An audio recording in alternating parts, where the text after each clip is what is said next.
আজকে আমরা একটা নতুন চ্যাপ্টার শুরু করতে চলেছি, সেটা হচ্ছে মূলের ধারণা। তো মূলের ধারণা প্রথমে আমাদের কতগুলো বিষয় আগে বুঝে নিতে হবে। ফার্স্ট হচ্ছে পারমাণবিক গুরুত্ব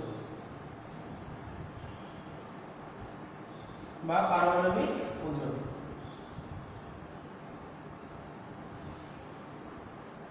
পারমাণবিক গুরুত্ব বা পারমাণবিক ওজন কি জিনিস সেটা আগে আমাদের বুঝে নিতে হবে। পারমাণবিক গুরুত্ব বা পারমাণবিক ওজন মানে সমান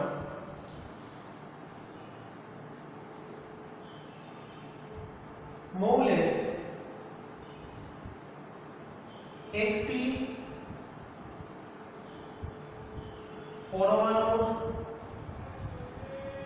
ভর বাই কার্বন 12 আইসোটোপের একটি পরমাণুর ভরের 1/12 অংশ। তাহলে কার্বন 12 আইসোটোপ যদি স্কেল ধরা হয়, তাহলে কার্বন 12 আইসোটোপের একটি পরমাণুর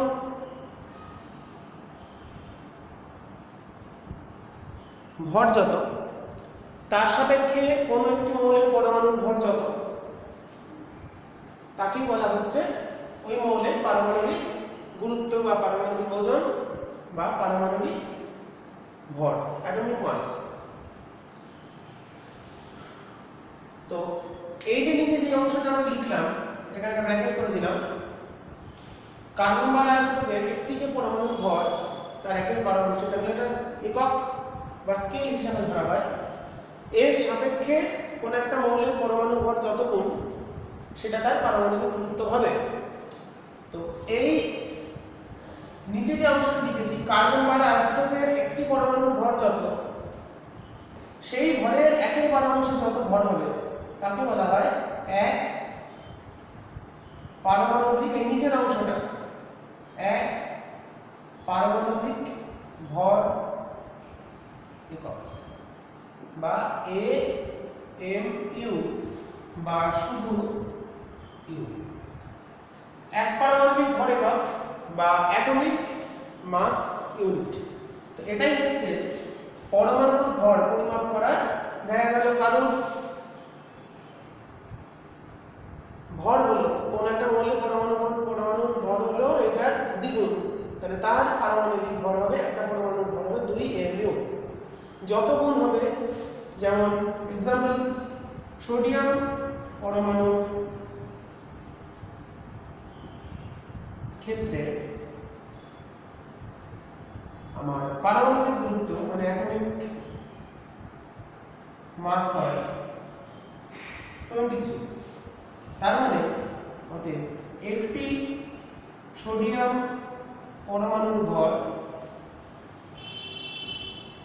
তাহলে কত হবে 23 AMU। তো পারমাণবিক ভর একক বা AMU এই বিষয়টা আসলে কি সেটা একটু ভালো করে দেখে নিতে হবে। তো একটা পরমাণুর ভর কত, 1 AMU মানে কি? তো আমরা জানি, আমি এখানে একটা মৌলের একটা জিনিস কাজে লাগাচ্ছি। কার্বন 6 বার, তাহলে ভর সংখ্যা কত 12। তো ভর সংখ্যা যত, অতএব এখান থেকে বুঝতে পারছি 12 গ্রাম কার্বন পরমাণুতে 12 গ্রাম কার্বন পরমাণুতে C পরমাণুর সংখ্যা যতগুলো C পরমাণুর সংখ্যা তাকে বলা হয় অ্যাভোগাড্রো সংখ্যা Na। এতটি, তাহলে 12 গ্রামে কতগুলো C পরমাণু আছে? সংখ্যক Na কে বলা হয় অ্যাভোগাড্রো নাম্বার। Na কে বলা হয় অ্যাভোগাড্রো সংখ্যা। তার মানে দেখো, অতএব উল্টো করে ভাবলে Na সংখ্যক C পরমাণু ভর সমান 12 গ্রাম। অতএব একটি C পরমাণুর ভর তাহলে কত হবে? 12/Na, এত গ্রাম। এবার 1 mu, অতএব 1 mu কি বলে দিয়েছে? 1 mu মানে একটি পরমাণুর ভরের 1/12, তাহলে 12/অ্যাভোগাড্রো সংখ্যা গুণ 1/12, তাহলে 1/অ্যাভোগাড্রো, এত গ্রাম। তো 1 mu সমান হলো 1/অ্যাভোগাড্রো নাম্বার। এখানে অ্যাভোগাড্রো সংখ্যা যদি আমরা বসিয়ে দিই, মানে 1/6.022 ইন্টু 10⁻23, এটা বসিয়ে দিলে এটা আসবে 1.66 ইন্টু 10⁻24 গ্রাম। তাহলে 1 mu সমান আমরা পেয়ে গেলাম 1.66 ইন্টু 10⁻24 গ্রাম। তার মানে কি পেলাম? 1 mu সমান এত গ্রাম। সুতরাং আমরা এখান থেকে পারমাণবিক ভর একক এবং গ্রামের মধ্যে একটা সম্পর্ক পেয়ে গেলাম। তাহলে কি পেলাম? অতএব 1 mu বা 1 u সমান কত? 1.66 ইন্টু 10⁻24 গ্রাম। কেজিতে করলে 1.66 ইন্টু 10⁻27 কেজি। খুব গুরুত্বপূর্ণ একটা জিনিস, মুটা পরমাণুর ভর পরিমাপ ক্ষেত্র করতে কাজে লাগে। ওকে, তাহলে একটি সোডিয়াম পরমাণুর ভর কত বলেছিলাম? 23 mu। তাহলে কত গ্রাম হবে? 23 ইন্টু 1.66 ইন্টু 10⁻24 গ্রাম। এটা গুণ করলে যত হয় সেটাই হচ্ছে একটা সোডিয়াম পরমাণুর ভর। ওকে, এবার চলে আসি, তাহলে mu সম্পর্কে আমাদের ধারণা হলো পারমাণবিক ভর একক। এর পরবর্তী অংশে চলে আসি, পারমাণবিক গুরুত্ব যেমন শিখলাম, এরপর আমরা শিখে নেব আণবিক গুরুত্ব, মলিকুলার মাস বা মলিকুলার ওয়েট।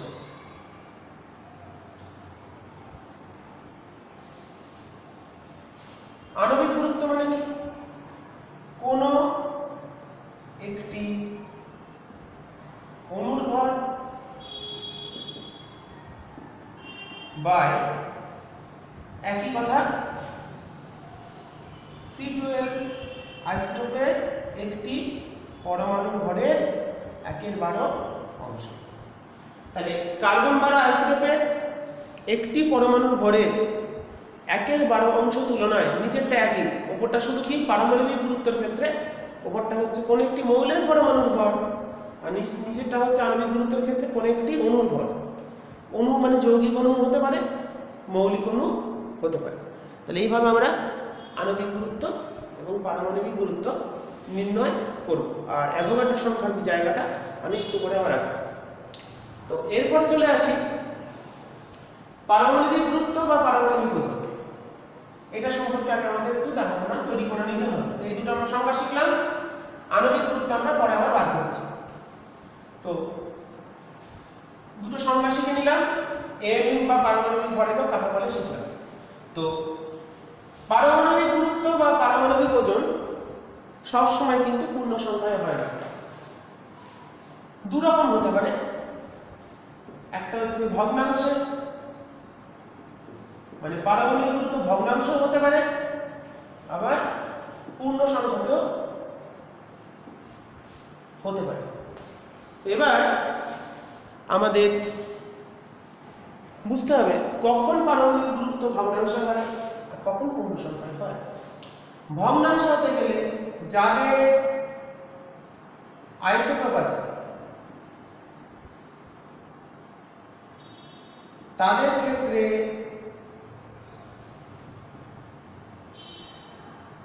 ভগ্নাংশে হয়।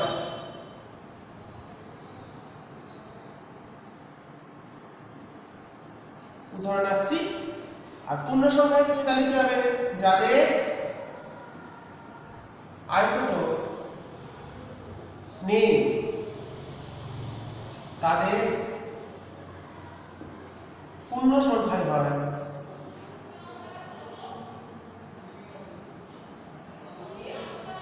এবং এদের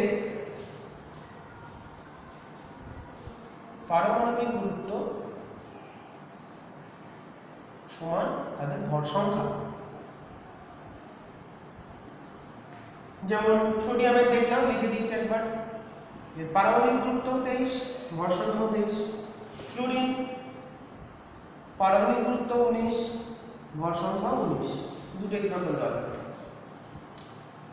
এবার যদি বলি কাদের ভগ্নাংশ হয়, তাদেরটা আমরা কি করে হিসাব করব? এদের ক্ষেত্রে আমরা হিসাব করব যেমন 1 নম্বর উদাহরণ, ক্লোরিনের দুটো আইসোটোপ হয় 1737 আর 1735। আমি দুটো লিখে নিলাম, দুটো আইসোটোপ। ক্লোরিনের দু রকমের আইসোটোপ প্রকৃতিতে পাওয়া যায়। তো আমরা যদি কিছু পরিমাণ নমুনা কালেক্ট করি, স্যাম্পল কালেক্ট করি, তো সেই নমুনার মধ্যে দু রকম আইসোটোপই থাকবে। দু রকম আইসোটোপ থাকবে। দেখা যায় প্রাকৃতিক কোনো নমুনায় এটা পাওয়া যায় মোটামুটি 75 ভাগ, এটা পাওয়া যায় মোটামুটি 25 ভাগ। তাহলে এটা পারমাণবিক গুরুত্ব নির্ণয়ের ক্ষেত্রে কন্ট্রিবিউশন 3/4, 75 মানে 75% মানে 3/4, আর 25 মানে হচ্ছে 1/4, মোট 1 অংশ। তাহলে কে কতটা কন্ট্রিবিউট করবে?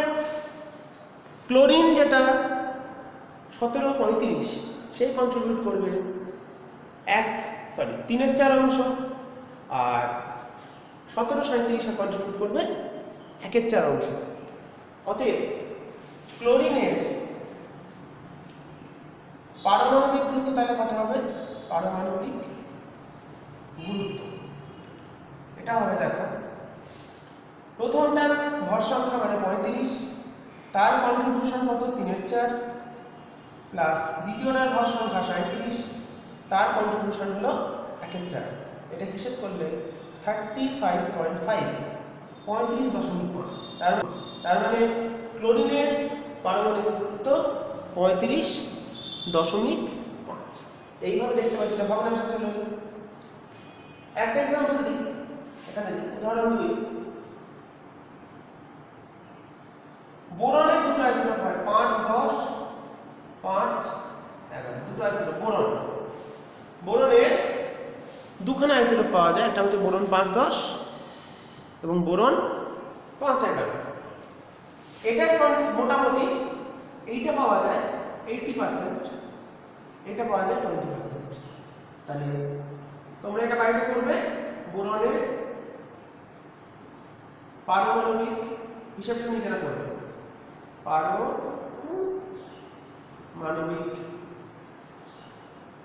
গুরুত্ব তাহলে কত হবে সেটা ক্যালকুলেট করে খাতায় করে নেবে। এটা মনে হয় 10.2, 10.2 আসবে।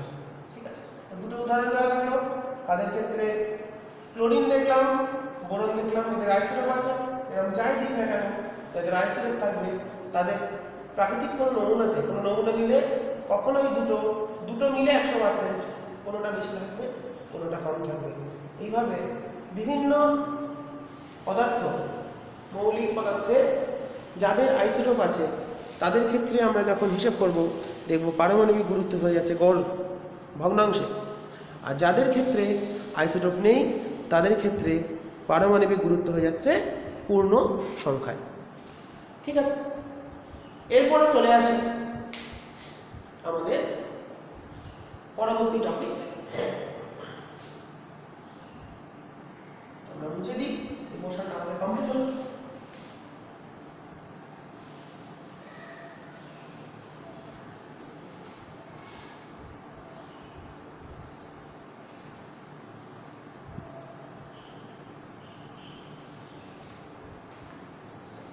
নেক্সট আমাদের চলে আসি অ্যাভোগাড্রো সংখ্যা।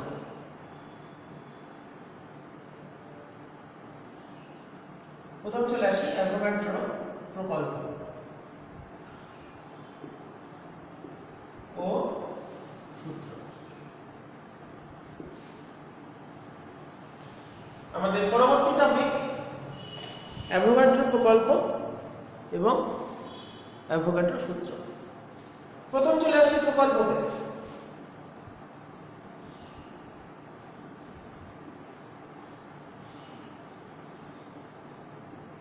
প্রকল্প কি বলছে? নির্দিষ্ট চাপ ও উষ্ণতায় সমায়তন সকল গ্যাসে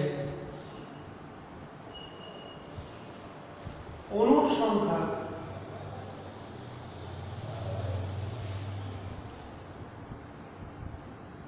সমান। একই চাপ ও উষ্ণতা যদি নিই, সেক্ষেত্রে সমায়তন সকল গ্যাসে অণুর সংখ্যা সমান হবে। মানে একই চাপ উষ্ণতা, যদি আমরা এখানে একটা ছবি ভাবি, ধরো বললাম দুটো একই আকৃতির দুটো বক্স আছে, চেম্বার। তো এখানে বললাম উষ্ণতা টি, চাপ টি, এখানেও রেখেছি উষ্ণতা টি, চাপ টি, দুটোর আয়তন সমান। তো বললাম এর মধ্যে অক্সিজেন গ্যাস আছে, এর মধ্যে কার্বন ডাই অক্সাইড গ্যাস আছে।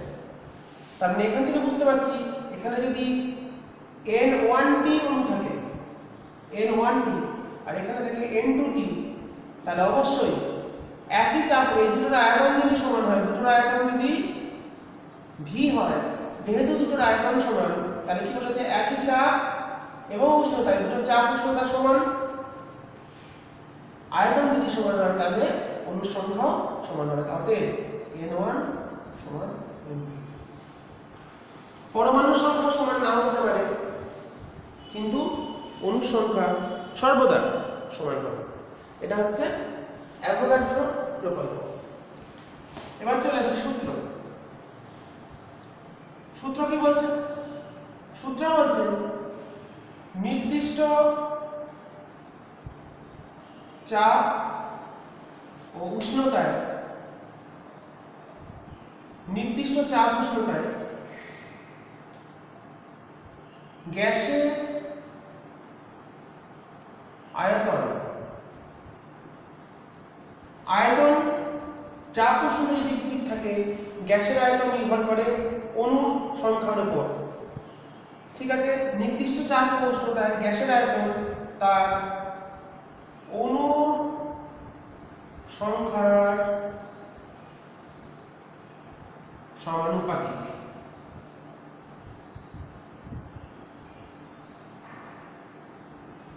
অর্থাৎ V সমানুপাতিক N যখন T ও P স্থির। উষ্ণতা এবং চাপ যদি স্থির থাকে, তাহলে কোনো গ্যাসের আয়তন V সমানুপাতিক N, Nটা হচ্ছে অণুর সংখ্যা। ঠিক আছে? তাহলে নির্দিষ্ট চাপ এবং উষ্ণতায় কোনো গ্যাসের আয়তন তার অণুর সংখ্যার সাথে সমানুপাতিক হবে। এবার অ্যাভোগাড্রো সংখ্যা একটু আগে আমরা পড়েছি।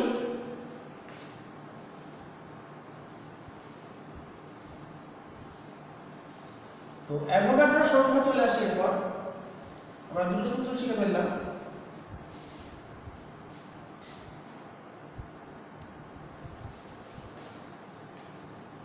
তো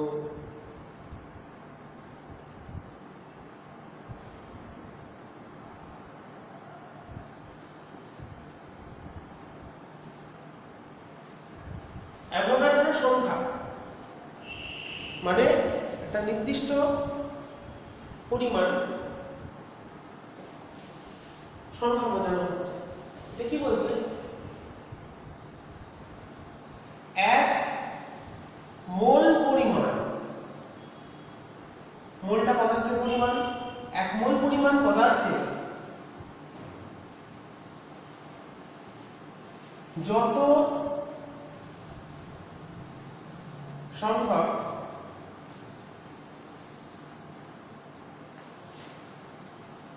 প্রাথমিক কণিকা, এক মিনিট,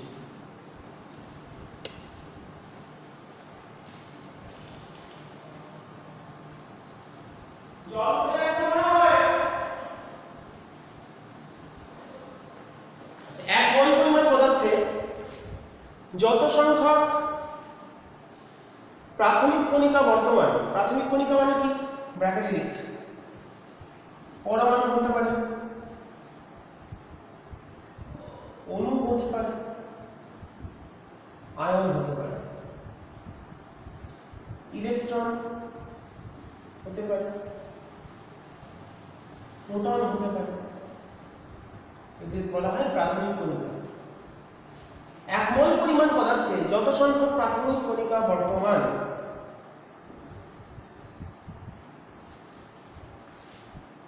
যত সংখ্যক প্রাথমিক কণিকা বর্তমান সেই সংখ্যাকে বলা হয়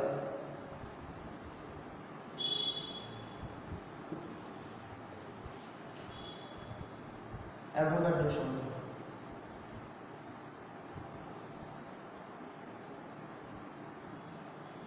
বা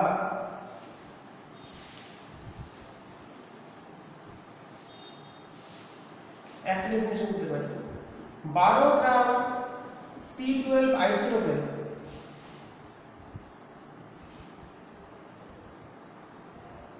12 গ্রাম C12 আইসোটোপের মধ্যে C পরমাণুর সংখ্যা যতগুলি,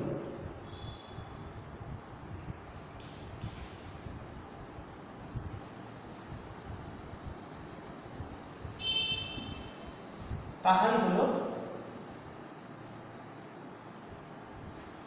অ্যাভোগাড্রো সংখ্যা।